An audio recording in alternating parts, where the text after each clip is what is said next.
স্বামীজিকে শতকোটি প্রণাম।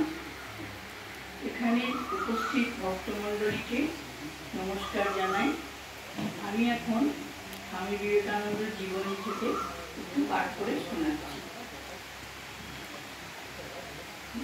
বিবেকানন্দের প্রতিটি কাজই শ্রী রামকৃষ্ণ নির্দেশিত। শ্রী রামকৃষ্ণ সূত্র স্বামীজি তার ভাষ্য।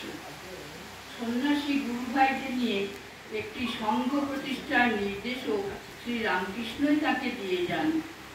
1886 খ্রিস্টাব্দে 16ই আগস্ট শ্রী রামকৃষ্ণের দেহত্যাগ হল।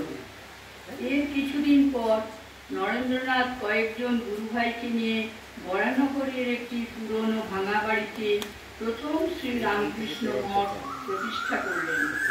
চরম দারিদ্র, অনশন, অর্ধাসন, নিত্য সঙ্গীত, তার মধ্যেও তীব্র তপস্যা, ভজন কীর্তন ও শাস্ত্র আলোচনায় তাদের দিন কাটত।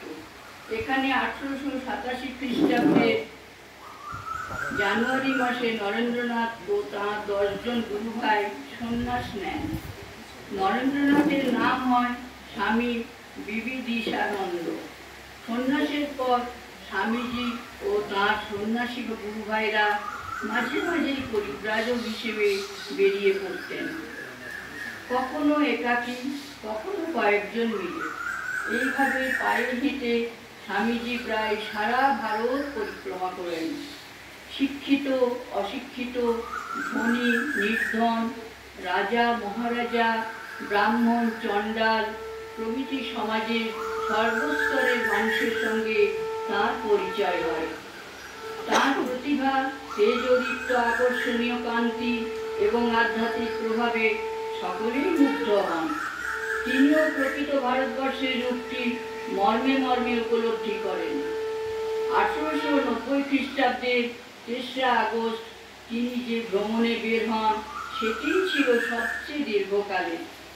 এই ভ্রমণকালে তাঁর প্রতিভায় মুগ্ধ হয়ে অনেকেই তাকে আমেরিকার বিশ্ব ধর্ম মহাসভায় যোগ দিতে অনুরোধ করেন। স্বামীজি প্রথমে এ নিয়ে মাথা ঘামাননি।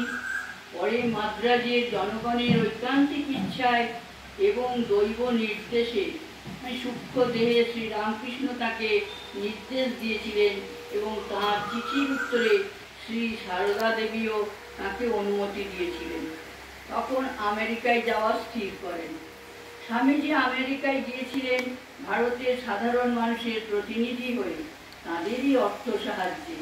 তিনি নিজেও তাই চেয়েছিলেন। বলেছিলেন, যদি এটা মায়ের ইচ্ছা হয় যে আমায় আমেরিকা যেতে হবে, তাহলে আমি সাধারণ মানুষের অর্থেই যাব, কারণ ভারতের সাধারণ মানুষের জন্যই আমি পাশ্চাত্য দেশে যাচ্ছি, সাধারণ এবং গরিব মানুষের জন্য। 1893 খ্রিস্টাব্দে 31শে মে স্বামীজি বোম্বাই থেকে জাহাজে আমেরিকা যাত্রা করলেন। ভ্যাঙ্কুভারে পৌঁছলেন 25শে জুলাই। সেখান থেকে ট্রেনে করে 30শে জুলাই সন্ধ্যায় শিকাগো পৌঁছলেন। ধর্ম মহাসভার দেরি আছে জেনে কম খরচে থাকবার জন্য স্বামীজি বস্টনে চলে যান। বস্টনে তিনি বিভিন্ন পণ্ডিত ও অধ্যাপকের সংস্পর্শে আসেন। এদের মধ্যে সবচেয়ে উল্লেখযোগ্য হার্ভার্ড বিশ্ববিদ্যালয়ের অধ্যাপক রাইট। স্বামীজির নামে কোনো পরিচয়পত্র নেই জেনে অধ্যাপক রাইট ধর্ম মহাসভা কমিটির চেয়ারম্যান ডক্টর ব্যারোজকে এক চিঠিতে লেখেন, আমাদের সব অধ্যাপককে সম্মিলিত করলে যা হবে, এই সন্ন্যাসী তার চেয়েও বেশি পণ্ডিত। নমস্কার।